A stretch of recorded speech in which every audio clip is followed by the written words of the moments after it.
कैलाश पर्वत, जहाँ देवों के देव महादेव शिव अपनी अर्धांगिनी माता पार्वती और अपने गणों के साथ निवास करते थे, एक ऐसा स्थान था जो अपनी दिव्य शांति, अनुपम सौंदर्य और आध्यात्मिक ऊर्जा के लिए विख्यात था।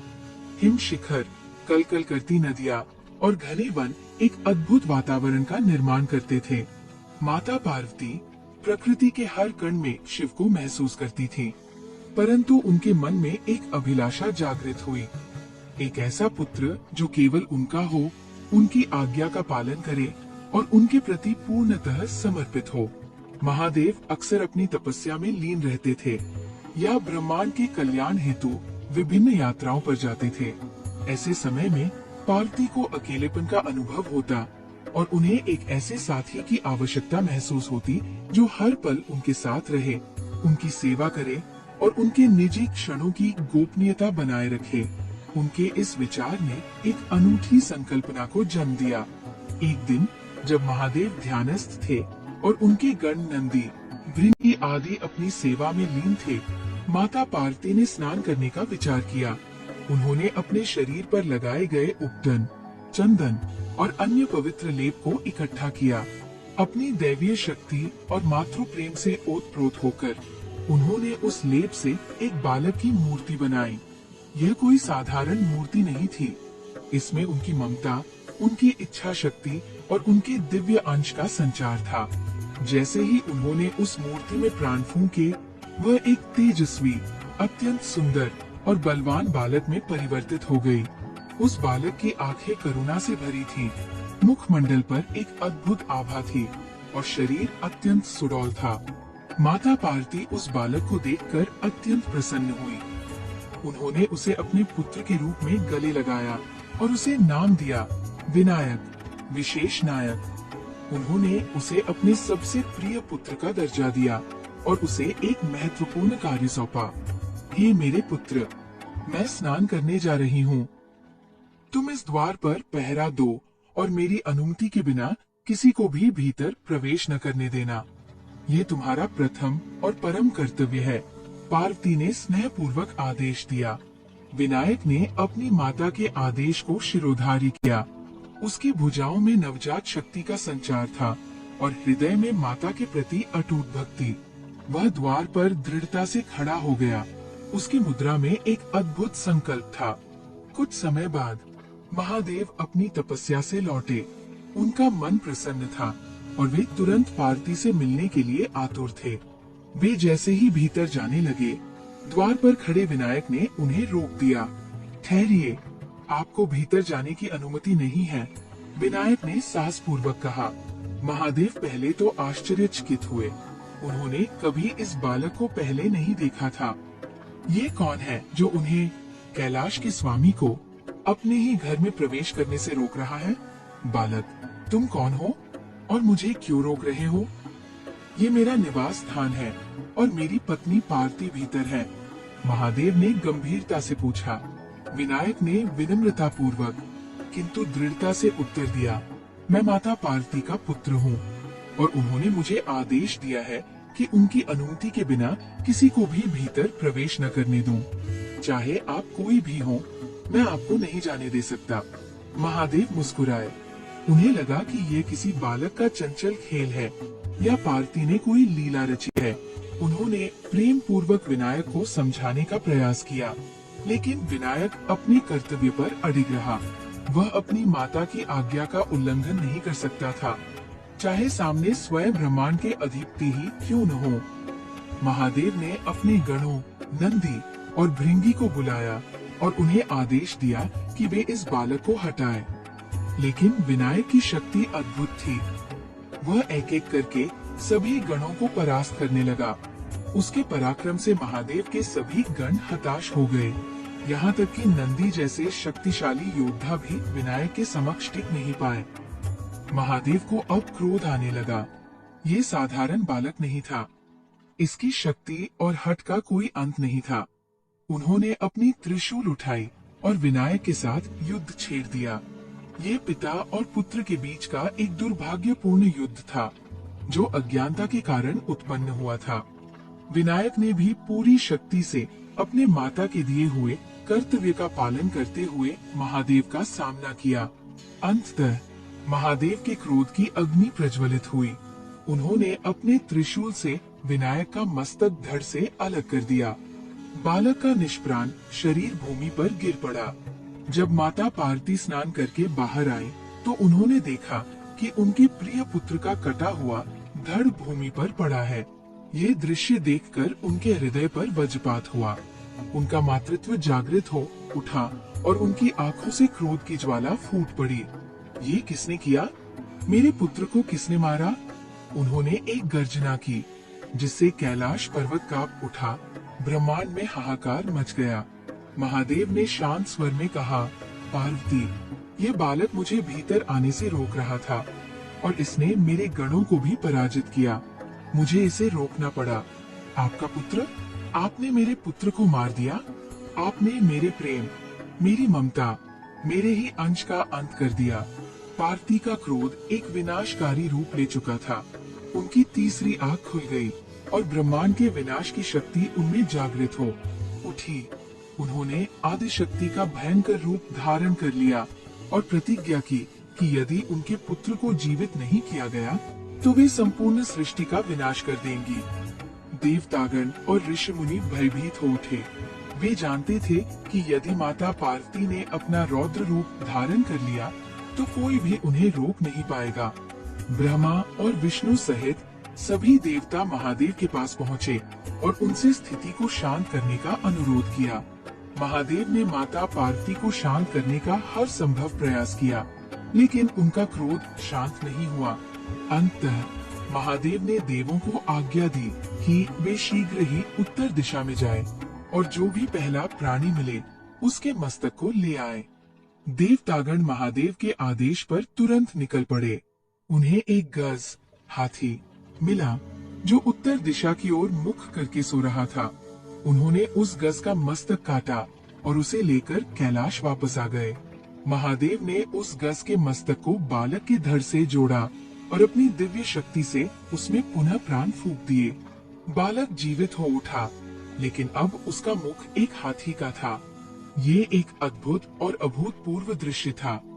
पार्वती ने अपने पुत्र को इस नए रूप में देखा तो उनके हृदय में पुनः ममता उमड़ पड़ी।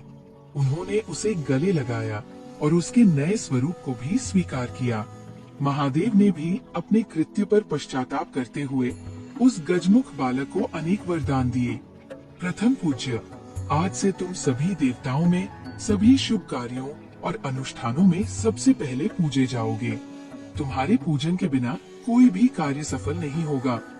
विघ्नहर्ता, तुम सभी विघ्नों, बाधाओं को हरने वाले बनोगे।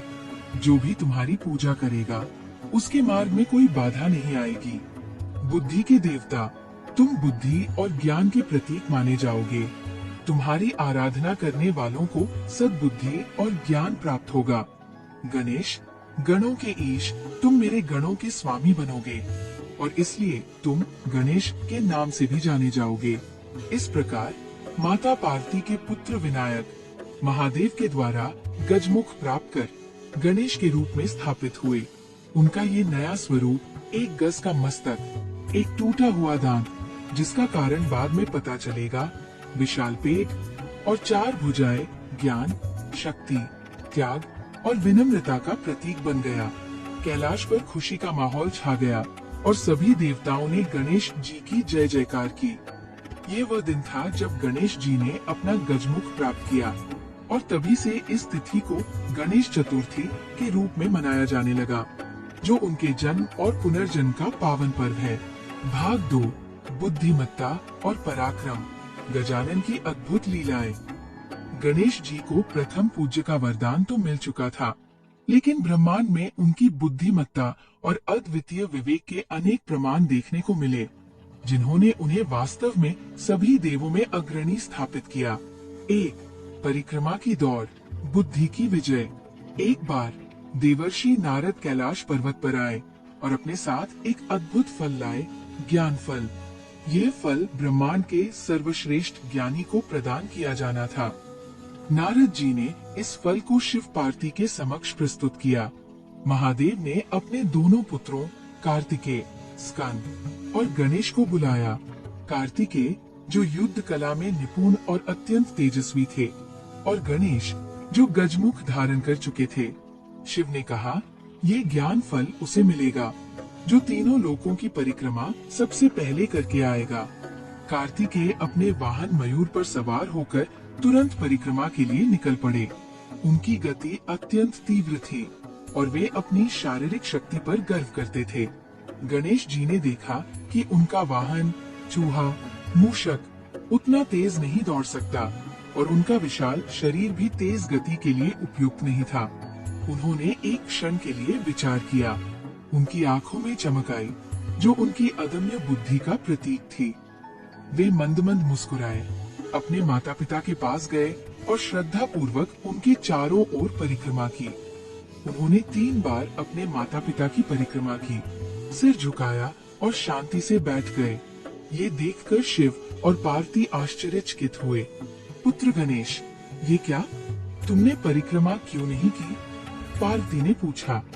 गणेश जी ने विनम्रता पूर्वक उत्तर दिया, माता पिता, मेरे लिए आप ही संपूर्ण ब्रह्मांड हैं। आप में ही तीनों लोक समाहित हैं।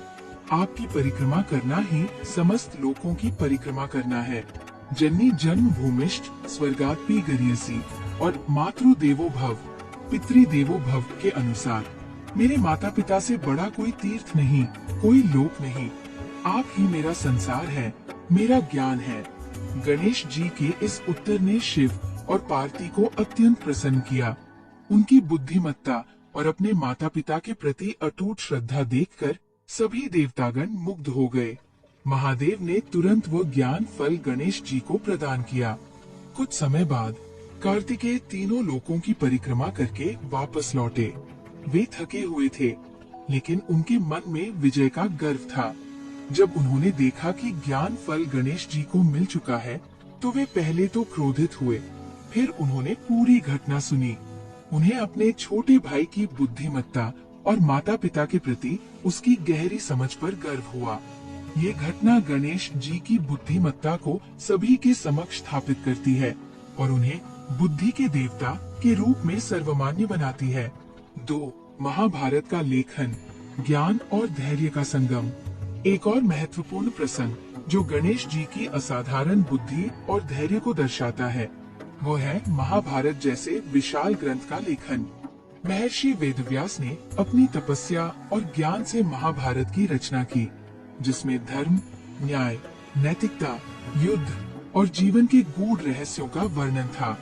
यह इतना विशाल और जटिल ग्रंथ था कि उसे लिखने के लिए एक ऐसे योग्य व्यक्ति की आवश्यकता थी जो इसे बिना किसी त्रुटि और रुकावट के लिख सके। वेदव्यास जी ने ब्रह्मा जी से प्रार्थना की और ब्रह्मा जी ने उन्हें गणेश जी का ध्यान करने का सुझाव दिया। वेदव्यास जी ने गणेश जी का आह्वान किया। गणेश जी प्रकट हुए।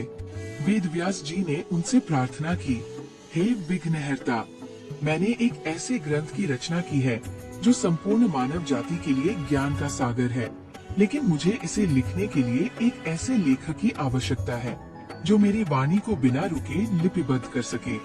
गणेश जी ने सहर्ष स्वीकार किया, परंतु उन्होंने एक शर्त रखी, मैं आपका ग्रंथ अवश्य लिखूंगा महर्षि, परंतु मेरी एक शर्त है, मेरी लेखनी क्षण भर के लिए भी नहीं रुकेगी। यदि मेरी लेखनी रुकी तो मैं लिखना छोड़ दूंगा। वेदव्यास जी को लगा कि ये एक कठिन शर्त है, क्योंकि उन्हें इतनी विशाल कथा को बिना रुके अपनी वाणी से निकालना था। उन्होंने भी एक प्रतिशर्त रखी, मैं आपकी शर्त स्वीकार करता हूँ हे गणेश, परंतु मेरी भी एक शर्त है, आप जो कुछ भी लिखेंगे उसे पहले पूर्ण रूप से समझना होगा, उसके अर्थ को आत्मसात करना होगा, तभी आप लिखेंगे। बिना समझे एक भी शब्द नहीं लिखेंगे। गणेश जी ने वेदव्यास जी की शर्त को भी स्वीकार कर लिया। इस प्रकार अद्वितीय महाभारत का लेखन आरंभ हुआ। वेदव्यास जी अपनी वाणी से तीव्र गति से श्लोक बोलते जाते और गणेश जी उसे उतनी ही तीव्र गति से लिपिबद्ध करते जाते। जब वेदव्यास जी को थोड़ा विराम चाहिए होता या जब उन्हें लगता कि गणेश जी की गति अत्यधिक हो रही है, तो वे एक जटिल श्लोक बोल देते। गणेश जी उसे समझने के लिए एक क्षण का समय लेते और उस थोड़े से समय में वेदव्यास जी को अपनी अगली पंक्तियां सोचने का अवसर मिल जाता। इस प्रकार वेदव्यास जी की बुद्धि और गणेश जी की एकाग्रता तथा लेखन क्षमता का अद्भुत संगम हुआ। कहा जाता है कि लिखते लिखते गणेश जी की लेखनी कलम टूट गई, लेकिन उन्होंने अपनी प्रतिज्ञा नहीं तोड़ी। उन्होंने बिना रुके लिखने के लिए अपने एक दांत को तोड़ा और उसे लेखनी बनाकर लिखना जारी रखा। यही कारण है कि गणेश जी को एक दंत भी कहा जाता है और उन्हें ज्ञान के प्रति समर्पित बुद्धि का प्रतीक माना जाता है। ये महाकाव्य वर्षों तक लिखा गया और इस प्रक्रिया ने गणेश जी को महाभारत के लेखक के रूप में अमर कर दिया, जिससे उनकी बुद्धिमत्ता, समर्पण और त्याग की महिमा और भी बढ़ गई। 3. मोदकों का प्रेम, सात्विक आनंद का प्रतीक। गणेश जी को मोदक अत्यंत प्रिय है। इसके पीछे भी एक कथा है जो उनके सरल स्वभाव और आनंदमयी प्रकृति को दर्शाती है। एक बार देवतागण कैलाश पर्वत पर आए और माता पार्वती को एक विशेष मोदक भेंट किया। ये मोदक ऐसा था कि इसे खाने वाला अमरता, ज्ञान और सभी कलाओं में निपुणता प्राप्त कर लेता था। पार्वती ने ये मोदक अपने पुत्रों कार्तिकेय और गणेश को देना चाहा। पुत्रों, उन्होंने कहा, ये एक अद्भुत मोदक है, इसे तुम दोनों में से कौन पाएगा? जो इसे खाएगा वह सभी गुणों में श्रेष्ठ हो जाएगा। कार्तिकेय और गणेश दोनों ही मोदक प्राप्त करने के लिए उत्सुक थे। तब पार्वती ने वही शर्त रखी जो बाद में ज्ञान फल के लिए रखी गई थी। जो कोई तीनों लोकों की परिक्रमा करके पहले वापस आएगा उसे ये मोदक मिलेगा। कार्तिकेय अपने मयूर पर तुरंत उड़ चले, लेकिन गणेश जी ने फिर अपनी बुद्धि का प्रयोग किया। उन्होंने अपने माता पिता की परिक्रमा की, क्योंकि उनके लिए माता पिता ही समस्त लोक थे। पार्वती जी गणेश जी के इस बुद्धिमत्ता पूर्ण कार्य और प्रेम से अत्यंत प्रसन्न हुई। उन्होंने वो मोदक गणेश जी को दे दिया। गणेश जी ने मोदक खाया और उससे प्राप्त ज्ञान और शक्ति से उनका विशाल उदर और भी प्रसन्नता से भर गया। तभी से मोदक गणेश जी का प्रिय प्रसाद बन गया, जो सात्विक आनंद, ज्ञान और संतुष्टि का प्रतीक है। गणेश चतुर्थी पर मोदक का भोग लगाना और उसे प्रसाद के रूप में बांटना एक महत्वपूर्ण परंपरा बन गई है। भाग 3, चंद्र दोष और श्यामंतक मणि, एक शाप का निवारण। गणेश जी के जीवन में एक और महत्वपूर्ण प्रसंग है, चंद्र दर्शन दोष और उसका निवारण, जो दिखाता है कि कैसे उन्होंने अपनी महिमा को स्थापित किया और भक्तों को अंधविश्वास से बचाने का मार्ग दिया। 1. चंद्र दर्शन का शाप। एक बार गणेश जी एक भव्य भोज से वापस लौट रहे थे। उन्होंने बहुत सारे मोदक और मिष्ठान्न खाए थे, जिससे उनका पेट अत्यधिक भरा हुआ था। वे अपने छोटे वाहन मूषक पर सवार थे और रात का समय था।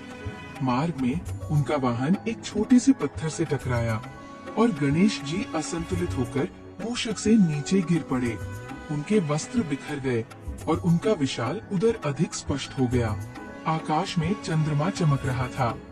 उसने गणेश जी को गिरते हुए देखा और अट्टहास करने लगा।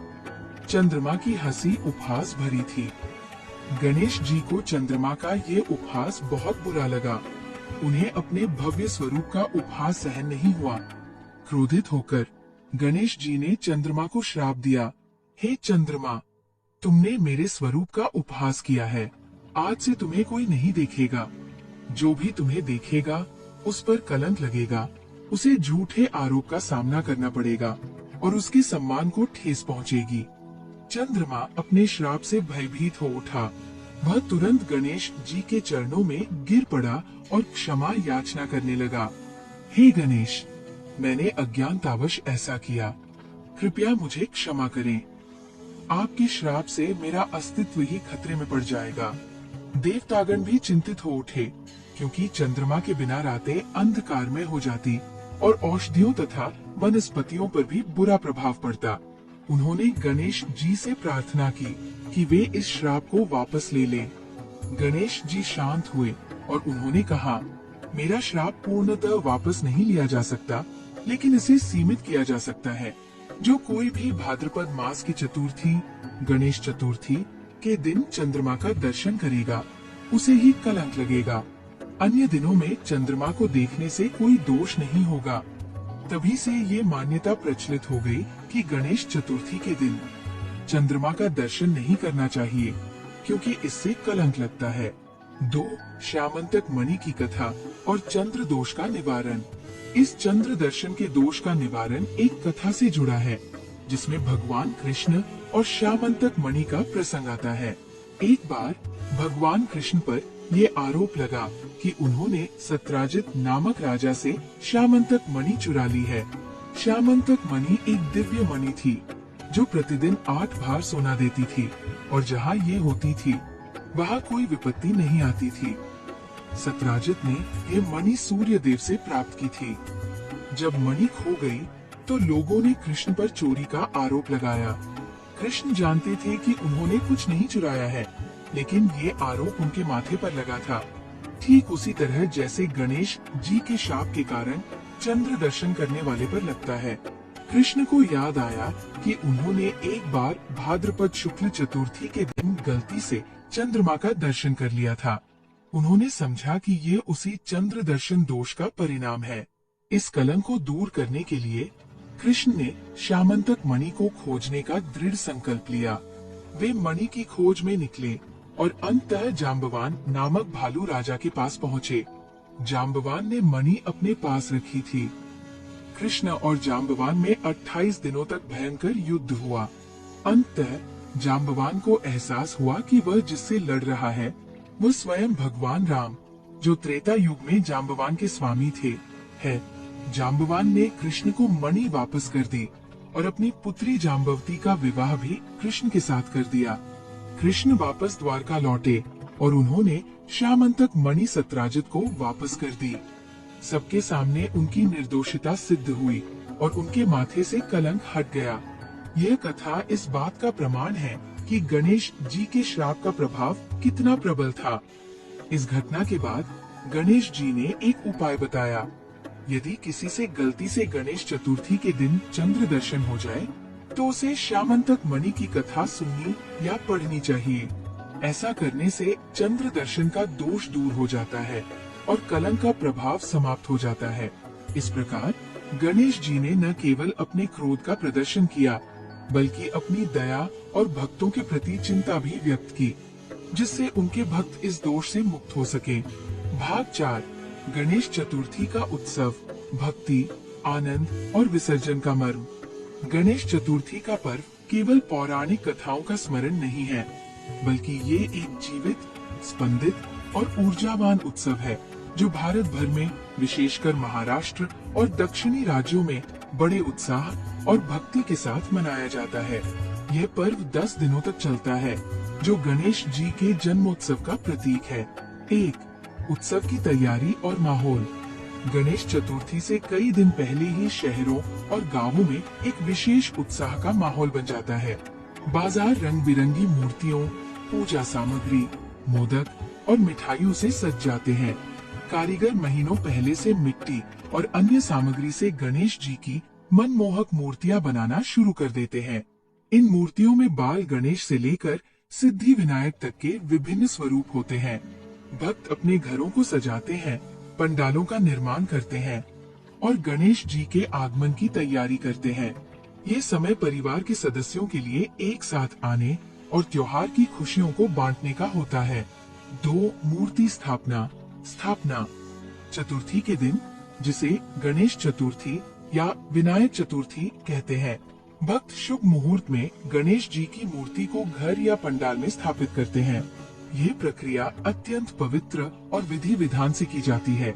मूर्ति को स्थापित करने से पहले एक चौकी या आसन को धोकर उसे सुंदर वस्त्र से ढका जाता है।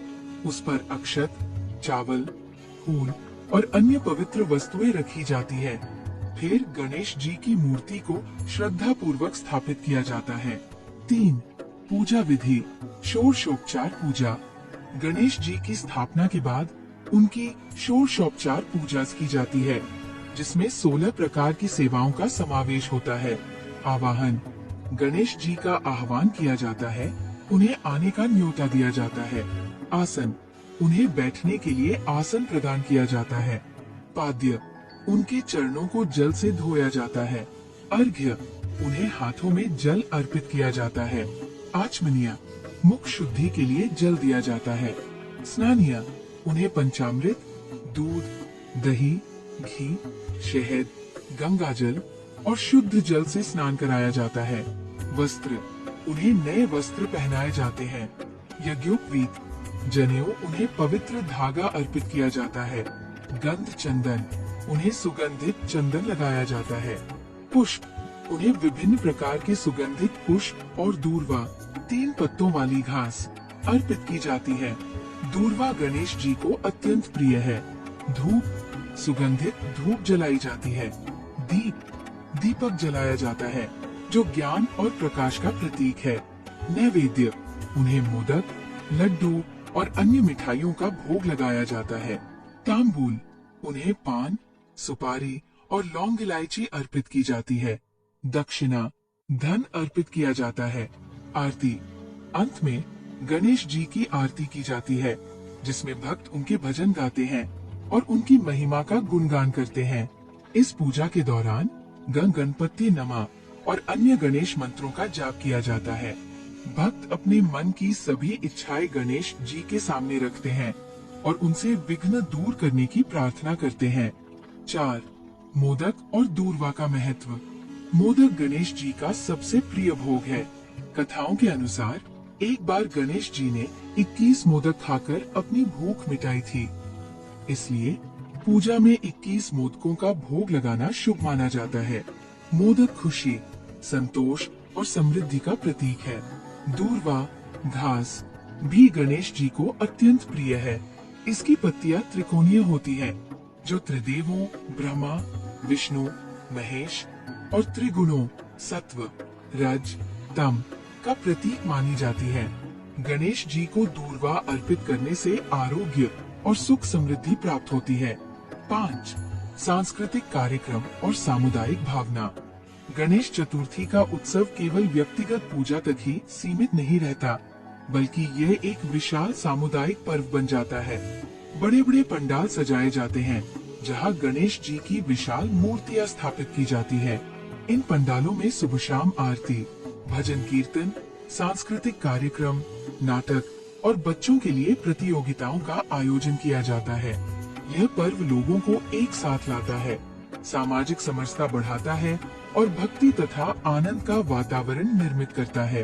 लोकमान्य बाल गंगाधर तिलक ने ब्रिटिश शासन के दौरान स्वतंत्रता संग्राम को बढ़ावा देने और लोगों को एकजुट करने के लिए इस पर्व को सार्वजनिक रूप से मनाने की शुरुआत की थी। 6. अनंत चतुर्दशी और विसर्जन। 10 दिनों तक चलने के बाद यह पर्व अनंत चतुर्दशी के दिन समाप्त होता है। इस दिन गणेश जी की मूर्ति का विसर्जन किया जाता है। विसर्जन का अर्थ है मूर्ति को जल में विलीन करना। विसर्जन का गहरा दार्शनिक महत्व है। ये बताता है कि संसार में हर चीज नश्वर है, जो आया है उसे जाना है। मूर्ति जो प्रकृति की मिट्टी से बनी है, अंततः प्रकृति में ही विलीन हो जाती है। यह हमें सिखाता है कि हमें भौतिक चीजों से अत्यधिक लगाव नहीं रखना चाहिए और जीवन के चक्र को स्वीकार करना चाहिए। विसर्जन से पहले भक्त गणेश जी की अंतिम आरती करते हैं और उनसे अगले वर्ष पुनः आने की प्रार्थना करते हैं। गणपति बप्पा मोरया, अगले बरस तू जल्दी आ। फिर नाचते गाते ढोलन गाड़ों की थाप पर भक्त मूर्तियों को नदियों, झीलों या समुद्र में प्रवाहित करते हैं। ये विदाई भावुक होती है, लेकिन खुशी और आशा से भरी होती है। 7. गणेश चतुर्थी का गहरा अर्थ। गणेश चतुर्थी का पर्व केवल एक देवता की पूजा से कहीं अधिक है। यह हमें कई महत्वपूर्ण जीवन मूल्यों की शिक्षा देता है। बुद्धि और विवेक। गणेश जी की कथा हमें सिखाती है कि शारीरिक बल से अधिक बुद्धि और विवेक महत्वपूर्ण है। कर्तव्य निष्ठा। विनायक के रूप में उन्होंने अपनी माता की आज्ञा का पालन करने के लिए स्वयं महादेव से भी युद्ध किया, जो कर्तव्य के प्रति उनकी अटूट निष्ठा को दर्शाता है। विघ्नहर्ता। वे हमें सिखाते हैं कि जीवन में आने वाली हर बाधा का सामना साहस और धैर्य से करना चाहिए। और वे स्वयं भक्तों के मार्ग से बाधाएं हटाते हैं। संतुष्टि और सादगी, मोदक के प्रति उनका प्रेम सादगी और संतुष्टि का प्रतीक है। नया आरंभ, हर वर्ष गणेश जी का आगमन हमें नए सिरे से शुरुआत करने, पुरानी बुराइयों को त्यागने और जीवन में सकारात्मकता लाने की प्रेरणा देता है। भाग 5, आधुनिक युग में गणेश जी, प्रेरणा और प्रासंगिकता। आज के आधुनिक और भागदौड़ भरे जीवन में भी गणेश जी की कथा और उनका स्वरूप अत्यंत प्रासंगिक है। 1, पर्यावरण चेतना और इको फ्रेंडली गणेश। हाल के वर्षों में गणेश चतुर्थी के उत्सव में एक महत्वपूर्ण बदलाव आया है। पर्यावरण चेतना, पारंपरिक रूप से प्लास्टर ऑफ पेरिस (पीओपी) से बनी मूर्तियों के विसर्जन से जल प्रदूषण होता था। अब अधिकाधिक भक्त मिट्टी से बनी प्राकृतिक रंगों से रंगी हुई इको फ्रेंडली गणेश मूर्तियों का चयन कर रहे हैं। ये भगवान गणेश के ही स्वरूप के अनुरूप है, क्योंकि वे प्रकृति के पुत्र हैं, मिट्टी से बने और प्रकृति में ही विलीन होने वाले। ये पर्यावरण संरक्षण का एक महत्वपूर्ण संदेश देता है। 2, सामाजिक समरसता और एकजुटता। जैसा कि लोकमान्य तिलक ने परिकल्पना की थी, गणेश चतुर्थी आज भी सामाजिक समरसता और एकता का प्रतीक बनी हुई है। जाति, धर्म या आर्थिक स्थिति की परवाह किए बिना सभी लोग एक साथ मिलकर गणेश पंडालों में पूजा करते हैं, भजन गाते हैं और प्रसाद बांटते हैं। ये पर्व समुदायों को एक साथ लाता है और राष्ट्रीय एकता की भावना को मजबूत करता है। 3, बच्चों के लिए प्रेरणा। गणेश जी का स्वरूप बच्चों को भी बहुत प्रिय है। उनकी कहानियाँ, उनकी बुद्धिमत्ता और उनका प्रेम बच्चों को नैतिक मूल्य सिखाते हैं। बच्चे मोदक बनाना सीखते हैं, आरती गाना सीखते हैं और अपनी छोटी छोटी मूर्तियों को सजाना सीखते हैं। ये बच्चों में धार्मिक और सांस्कृतिक मूल्यों का संचार करता है। 4, बाधाओं पर विजय की प्रेरणा। आधुनिक जीवन चुनौतियों और तनाव से भरा है। लोग नौकरी, स्वास्थ्य, रिश्तों या व्यक्तिगत लक्ष्यों में बाधाओं का सामना करते हैं। गणेश जी को विघ्नहर्ता के रूप में पूजा जाता है, जो हमें याद दिलाता है कि हर समस्या का समाधान संभव है। उनकी पूजा करने से भक्तों को मानसिक शक्ति, धैर्य और सकारात्मकता मिलती है, जिससे वे अपनी बाधाओं को पार कर पाते हैं। यह एक मनोवैज्ञानिक सहारा देता है कि कोई दिव्य शक्ति उनके साथ है। 5, ज्ञान और बुद्धि का प्रतीक। आज के सूचना युग में सही जानकारी और समझदारी का महत्व और भी बढ़ गया है। गणेश जी, जो बुद्धि और ज्ञान के देवता है, हमें याद दिलाते हैं कि निर्णय लेते समय विवेक का उपयोग करना चाहिए और हमेशा ज्ञान की तलाश में रहना चाहिए। उनका गजमुख हमें ये भी सिखाता है कि हमें सुनना अधिक चाहिए और बोलना कम।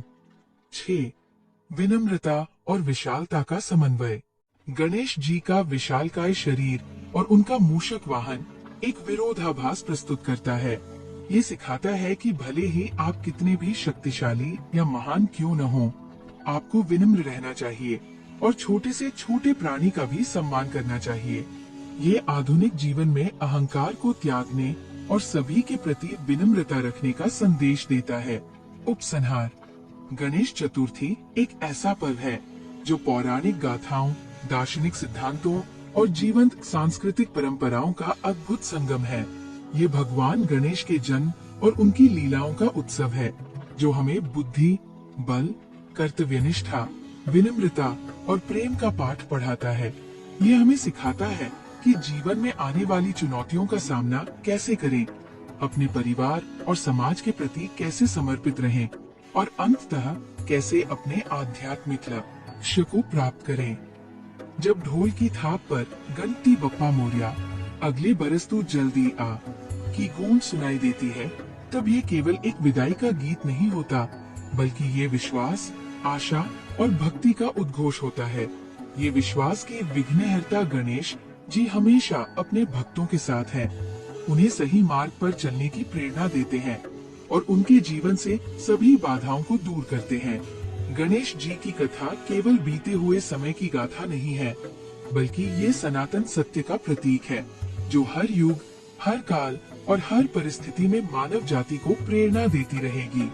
उनका प्रत्येक अंग, उनका प्रत्येक कार्य एक गहरे अर्थ और जीवन के महत्वपूर्ण सिद्धांतों को दर्शाता है, जो उन्हें वास्तव में सर्वप्रथम पूज्य और विघ्नहर्ता बनाता है। यह कथा गणेश चतुर्थी के विभिन्न पहलुओं को समाहित करती है, जो भगवान गणेश की महिमा, उनकी बुद्धिमत्ता, उनके जीवन के महत्वपूर्ण प्रसंगों और इस पावन पर्व के सांस्कृतिक व दार्शनिक महत्व को विस्तार से प्रस्तुत